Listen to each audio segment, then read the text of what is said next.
A midterm wake-up call for Republicans. But are they getting the message? This week on Firing Line. All in! All in!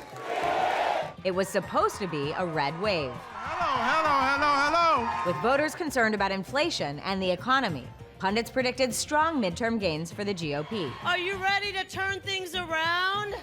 Instead, Democrats bucked historic trends. And I never thought I'd be so happy about Fox News, but I'm glad they called this election too. And defied expectations. I'll be the next U.S. Senator from Pennsylvania. Republican Governor Asa Hutchinson of Arkansas said even before the midterms, the GOP needs to move away from Donald Trump. If we're going to win, we have to have common sense conservatives. We need to have a post-Trump future of the Republican Party. The governor has also made it no secret he's considering his own run for president in 2024. What does Governor Asa Hutchinson say now? Firing Line with Margaret Hoover is made possible in part by Robert Granieri, Charles R. Schwab, the Fairweather Foundation, the Asness Family Foundation, and by the Rosalind P. Walter Foundation, Damon Button, the Pritzker Military Foundation, on behalf of the Pritzker Military Museum and Library, and the Mark Haas Foundation. Corporate funding is provided by Stevens, Inc. Governor Asa Hutchinson, welcome to Firing Line. It's good to be with you today. It's great to be on Firing Line. Well, you're joining me from Little Rock, Arkansas, where you're winding up your second term as governor. And you're also the former head of the National Governors Association. Now, this week's midterms were not quite the red wave that was predicted. To what do you attribute the rather lackluster performance by the GOP? Well, you're absolutely right. It was not a red wave, and even though I'm disappointed in that outcome, it's refreshing that democracy really demonstrated it's alive and well and working, and the people spoke loud and clear as to their direction that they wanted to go in their state. And so it wasn't a big GOP wave. I think there's a couple lessons from it. First of all, candidates matter. You have candidates that were not able to pick up independents and could not win in a general election. And if the GOP learns anything, let's have those that we support in a primary capable of winning a general election, capable of winning the suburban vote and attracting independents. And we have to expand our base and not contract our base. And in this election, I think you contracted our base too much. And so that's a key point. Oh, well, on that point, I mean, there were some Republicans who simply were not electable in competitive states. For example, Pennsylvania, where you had a Trump-endorsed, and Michigan, Trump-endorsed election deniers.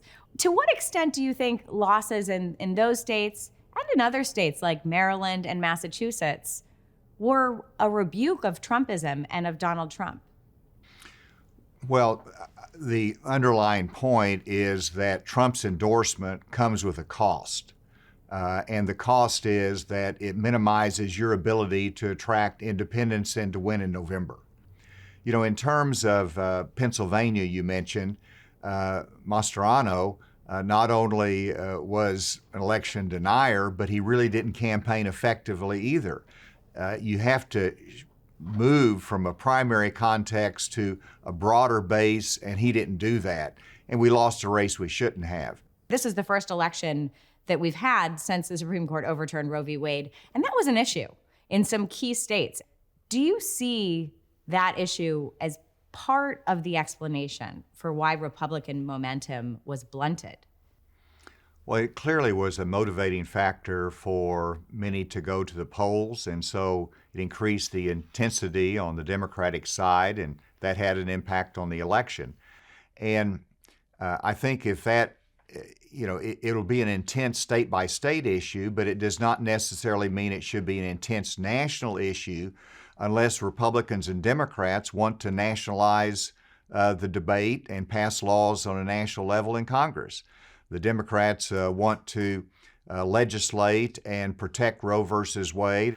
Republicans, it's a mixed bag there, but some want to pass legislation that will prohibit abortion on a national level. And that's a treacherous path, because that's going to make an abortion a very, very hot issue for the next coming elections versus it just simply being a state-by-state issue. In Arkansas, it was not a driving factor in the polls. It wasn't a driving factor in Arkansas, but in the Republican Party, there's a diversity of opinions on this issue, and even you have expressed a certain viewpoint that would, personally, it sounds like you have supported the idea that exceptions should be placed around cases of rape and incest, even though when you had the opportunity as governor to sign a bill that would prevent it, you did that. You signed a snapback bill that went into effect after Roe was overturned. How do you look back at that decision now, especially given how mobilizing this issue seems to be, broadly? It is challenging, and the debate will be state by state and what the exceptions are. In Arkansas, it's the life of the mother is the exception. That does not include rape and incest as exceptions. I disagree with that. I think that rape and incest are appropriate to be accepted from abortion prohibitions. Mm-hmm. And I did sign the law because I signed pro-life laws, and in Arkansas is one of those unique states that a governor's veto can be overridden by a simple majority. And so it passed overwhelmingly. I signed into law. It does protect the unborn. But in the future, I think that's going to continue to be a debate even among conservative states as to the exceptions. It was heartening to hear dignified concession speeches from both sides of the aisle on Tuesday night. But several races, as you know, haven't been called yet, including Arizona's governor's race. The Republican candidate, Kari Lake, who has called for the imprisonment of 2020 election officials and raised questions about whether she would accept the results in her race if she lost, said this on Tuesday night. We had a big day today, and don't let those cheaters and crooks think anything different. If we have to fight through the BS and the garbage, then we will fight through the BS and the garbage. But how do you get fair and free elections? You have to fight and win to make them fair and free. Governor, as the chair of the Governors Association, is that the kind of rhetoric we ought to be hearing from governors? No, I don't think it is helpful to our democracy, to what really is a hallmark of American politics, which is you fight it out on election day, you accept the results of it. Now, obviously, Arizona's got some challenges whenever they've had a long period of time afterwards to count the votes. They've got some challenges that they have not addressed effectively there, and that leads to suspicions. Now, a candidate should not be feeding on those suspicions, but should be supporting and encouraging the democracy to work and to have confidence in our elections and not undermine it. That's really, really important for us. Do you think she'll concede if she does lose? I can't speak to that. I don't know what she will do. She's unpredictable in her tone. I hope she wins. But I also hope that the results are something that everybody can accept.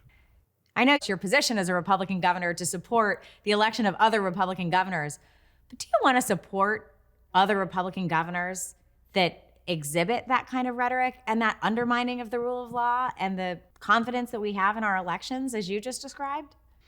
No, that doesn't raise to any level of excitement on my behalf.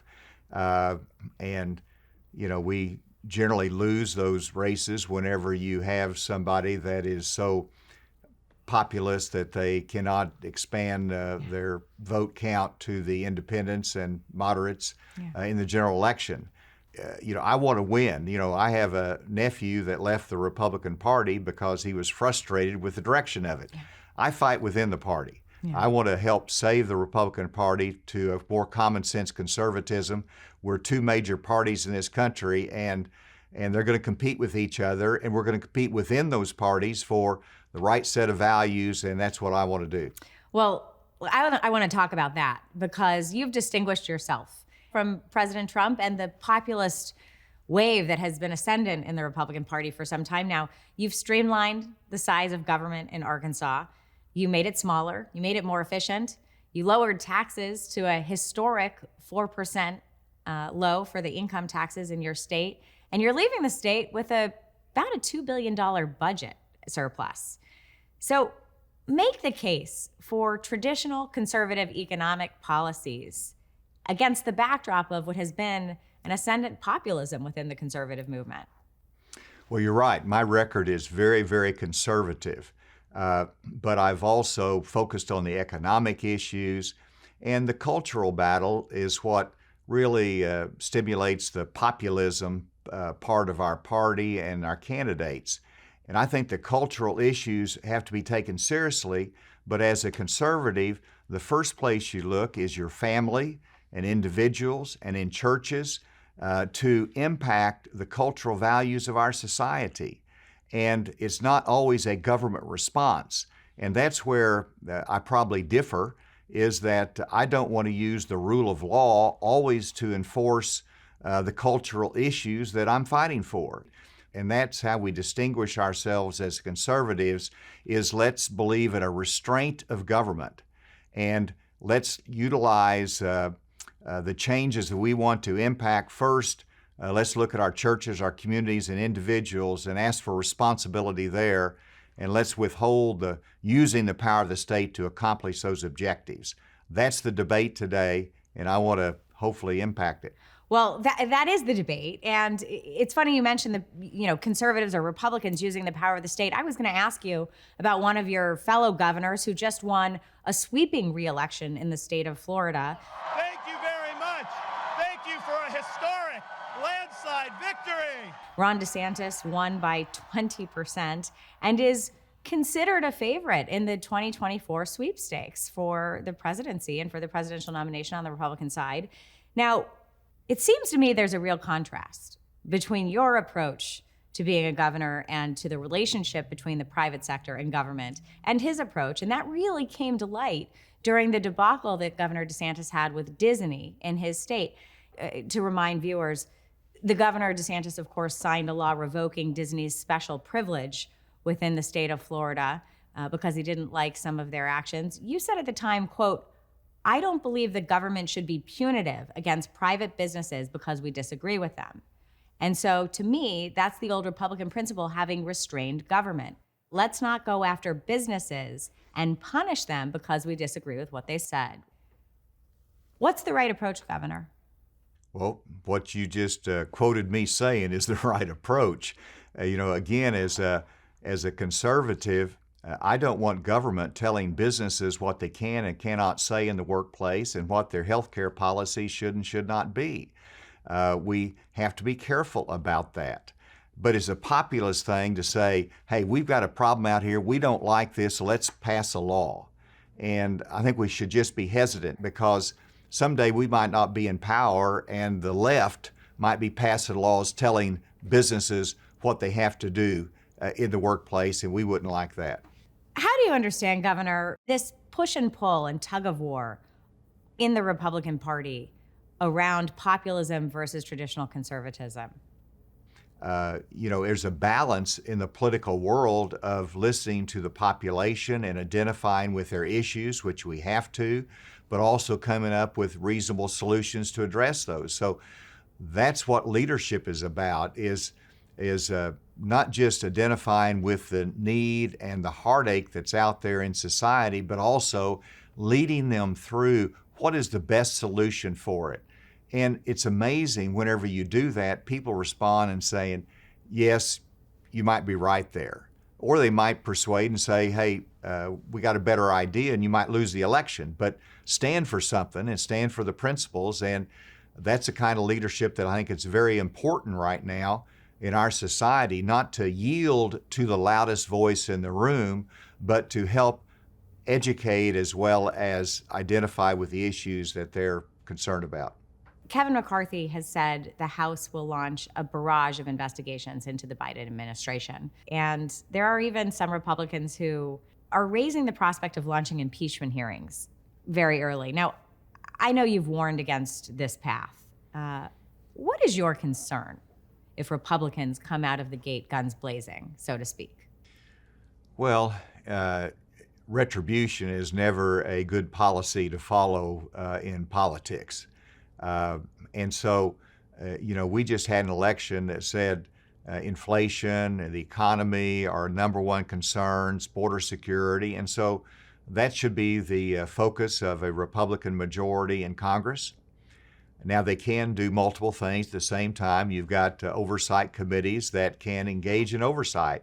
And I think there's appropriate questions that can be asked about the Department of Justice and their decision-making in reference to the searches of the former president. And you have to be sensitive there and not overplay it, but I think there's some appropriate areas to inquire in. That's legitimate oversight. And the politicization of the Department of Justice, very legitimate questions. But in terms of impeachment, nobody's told me what exactly somebody should be impeached for, and that should not be the response of someone of a party just because they're out of power. That's not a good path that's healthy for America.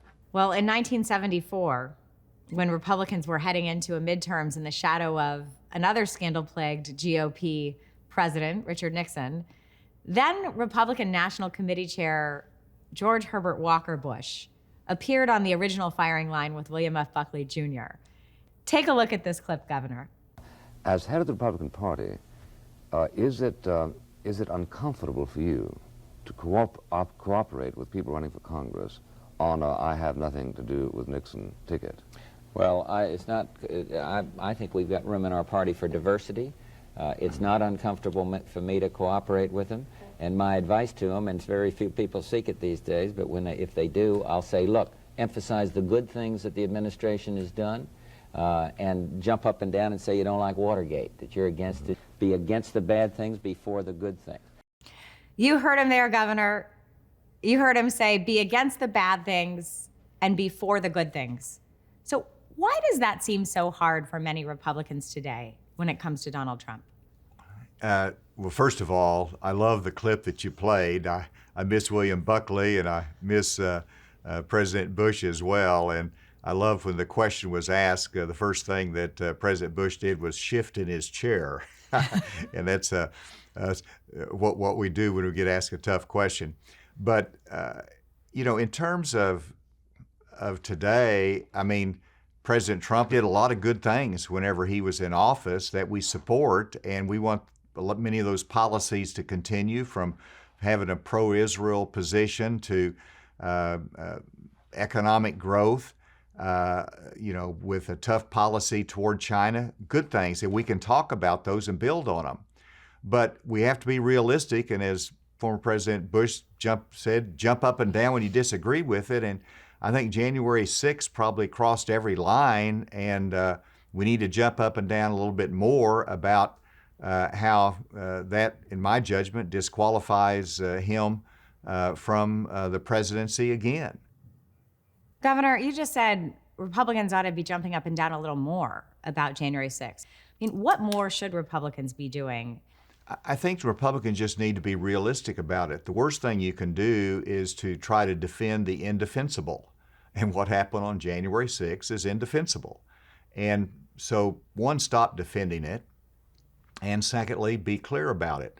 That doesn't mean, and I don't mention it in every speech I make, but when I get asked, it's an honest answer about the harm that it did for our country. And it's, whenever I try to bring the party together, I go out and I will speak to election deniers. I'll speak to those that think differently than me. I'll speak honestly to them, and I'll find things that unite us together. That's what building coalitions is about. And it's also about bringing along those that went a different direction than my thinking in reference to January 6th. We're together on 80% of the issues. We disagree about the approach to Donald Trump, but if we're going to win in 2024, somehow we got to bring all of that together. Well, Governor, I know you are considering launching your own presidential campaign for 2024, and I know you're not going to talk about it until you finish your second term as governor of Arkansas, but I'm curious whether the outcomes of these midterm elections have given you pause or contributed to your thinking about how to approach 2024. Well, the election reinforced my thinking that if we're going to win, we have to have common sense conservatives. We have to have those that can appeal to independents, that can actually bring people together, and that can win in November and not just in a primary election. So everything that happened this last midterm elections reinforced that view and the urgency of the moment for candidates who have that common sense conservative approach. In terms of President Trump's influence, he will always have some influence as a former president. I believe it has diminished because of some of the disastrous races and the outcomes in the midterm election. We're going to have a runoff in Georgia. I hope that he is wise enough to stay out of that so we have a chance of winning that race. We will have to wait and see. But we're learning these lessons over and over again, and it's time that we move beyond that and said we need to have a post-Trump future of the Republican Party. I want to ask you about something a longtime McConnell advisor has said, which is that he pointed out that even after January 6th, Trump was able to rehabilitate his reputation within the party and the base of the party quite quickly. And so there's some urgency right now for the Republican Party to lock arms and find some candidates quickly that can counter him. Do you agree there's some urgency? Well, if he announces for president, there's some urgency to provide alternatives to it. And it's different than it was 8 years ago when we had a large field and you had President Trump there and he picked them off one by one and he was strengthened. Then he was a little bit of an unknown. He was an exciting figure. He captured the anger of the voters and the imagination of the voters, and they saw him as a fighter. Today it's different. While he has enormous advantages and he's got a huge popular following, I think that you start to see that diminished as a result of the last election. But also, our country just does not need to go through that again, and that's why I expect to have a number of options out there. It's true. Donald Trump has actually a lower approval rating and lower favorability ratings than even Joe Biden's poor favorability ratings right now. But in the context of a closed Republican presidential primary, if there are many options and President Trump, Governor, how do we prevent the scenario from 2016 from playing out all over again, where Trump gets 30% of the base or 40% of the base and the other 60% doesn't focus around one candidate but splits, and then we deliver Donald Trump as the Republican nominee once again? How do we prevent that scenario? Well, I think you prevent it by trusting the common sense of voters. And while he might have a solid 25-30% of the vote, I think that whenever somebody comes in second or third and they grow in momentum and it's gradually winnowed down, I think that you see the alternative shaping up. It's going to be, if he runs, a Donald Trump versus a few others. I think it will be narrowed simply because if he is in there, there's going to be some that won't run. They don't want to go through that. And we'll see. I mean, a common sense conservative message might not be able to compete against populism of the Republican Party. Well, we'll learn that very quickly. But you've got to make sure that we have those alternatives for the people to consider, and there's too much at stake otherwise.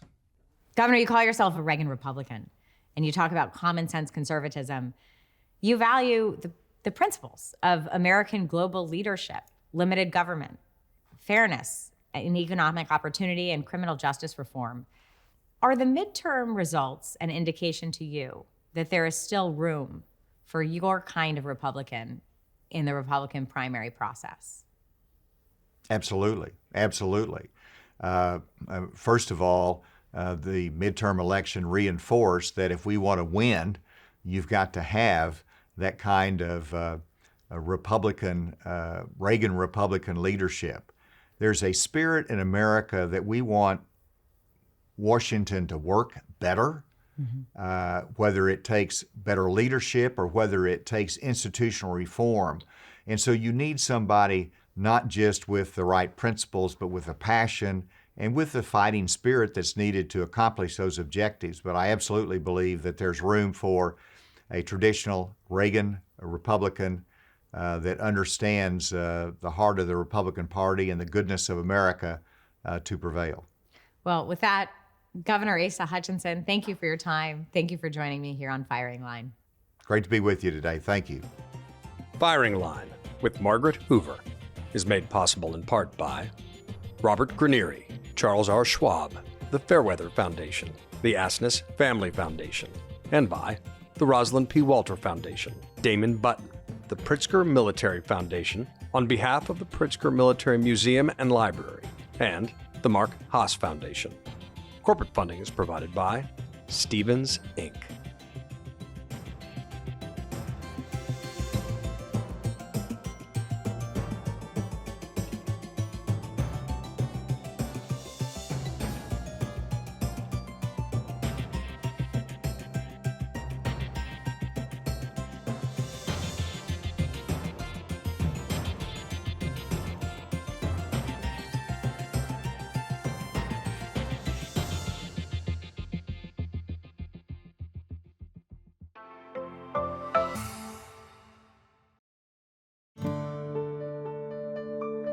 You're watching PBS.